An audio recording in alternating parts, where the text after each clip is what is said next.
that night in Munich, there could not have been more at stake. If ever fear of failure would creep back in, it would be now. The interesting thing about the Germany game was that it was not just a football fixture. The history and the culture of the two nations going back so long, both on and off the football field, meant that it was a hugely hyped fixture. But Eriksson's approach to this vital match was unusual. There were no appeals to patriotism, and no one mentioned the war. I think the game in itself is very stressful, so they don't need to be stressed before the game. It wasn't a case of shouting at them and telling them they're going to war and you're wearing 3 lions on your chest, lads, and do it for the folks back home. I think it's actually the opposite. He simply told them that, you know, this was a football match, there's 11 of us and 11 of them, and we are better than them. And they went out feeling that. To put the player under the pressure for playing for the country is a bad thing, because it's irrelevant to the whole thing, because you're not playing better football because you're thinking of the Queen. You have to think of the match and what you're going to do, and not all other things. The new approach made an immediate difference. England came onto the pitch focused and unafraid.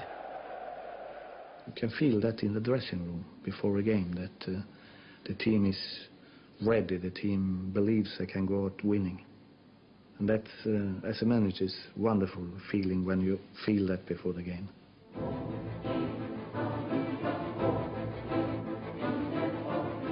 From the start, the game had all the passion and intensity expected from an England-Germany clash.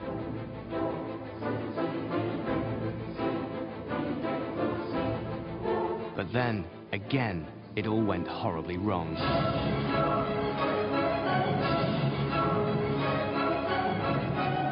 England went 1-0 down. But the Eriksson-Rylo psychology began to take effect. One by one, England's cultural architects stepped forward to lead by example. First Beckham. Beckham takes. Gerrard waiting here. Then Gerrard. Campbell getting in first. Now it's come all the way back to the... Then Owen. Attempt to an equaliser here, and they've done it. Michael Owen yet again. Very good. With Owen's equaliser, they were back in the match. Scholes. Oh, and look at this. Gary Neville on this side of the pitch in a lot of room. Then something remarkable happened. A shared mental model emerged. England played as a team. It was getting players in the right positions to do what they do best. And it was very simple. Let's get Owen one-on-one with their defenders. Oh, good effort! Let's impose ourselves on the game. Let's move the ball quickly. That was very, very key to what happened that night. But it's 2-1 England! The floodgates opened. Eriksson's team was unstoppable. Owen again! And England gone into a 3-1 lead here in Munich! Oh, fantastic stuff!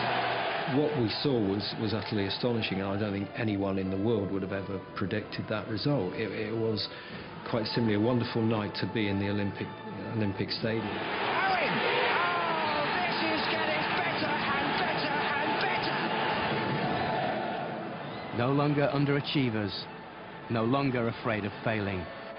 The positive impact of the cultural architects stunned the world.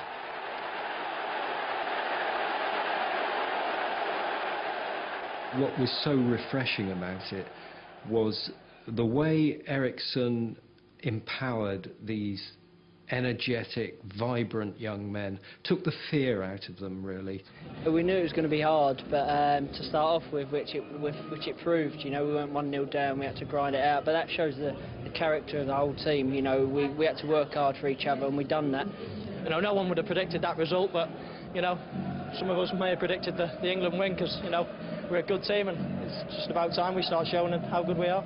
Eriksson showed that we did have enough good players in this country, and I think by the time they got to Germany, you know, that wonderful late summer's evening, they believed that they were good players, and it was simply changing the mindset.